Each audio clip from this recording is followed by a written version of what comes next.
tayo ng ginisang tuna with bell pepper. Yan.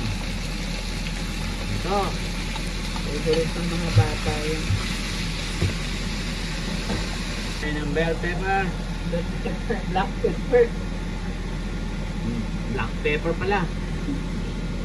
Dami-dami yan ng kaunti kasi Fresh salt. Turmeric. parang nasa pink coffee na. Paprika.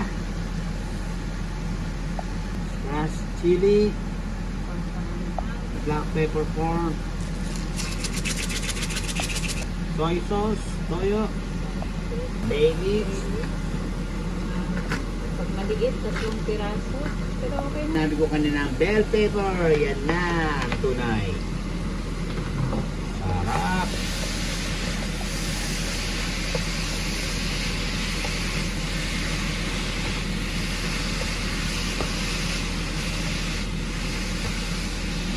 Sana magustuhan nito.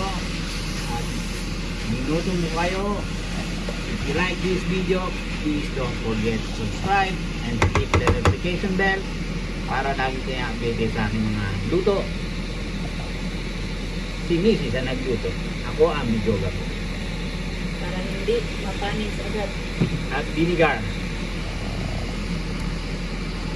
Yan ang dagdag ulit. Tapos, huwag galawin. Let the acid evaporate. Sarap. Lutong Pinoy. The best. Lagyan natin ng brown sugar. Malinaw na malinaw. Pambalance ng alat at asin. Then, haluin lang ng bonggang-bongga. Dapat dry. Should be dry.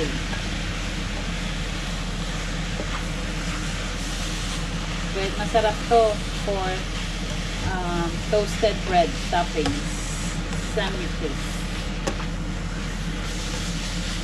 Grill it with cheese. Alright. Now it's ready. Sabihin, ready na. Kain na tayo. Oo. Tapos, Time to eat. para mas healthy, mag-steam ng broccoli. Meron ka pa itong broccoli? Yes. Okay. Kailangan yan para healthy kayo.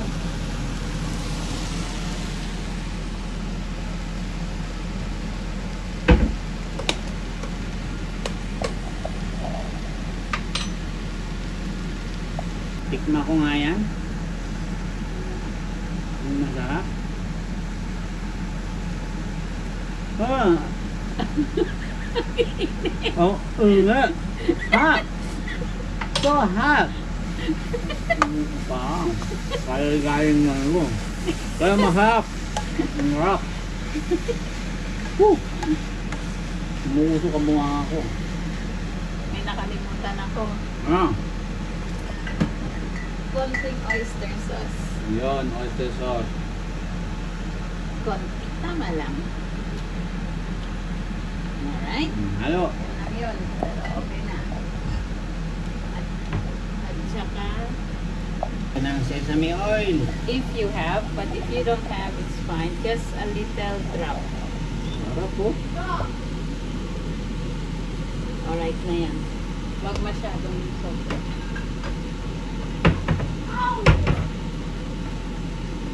And that's it.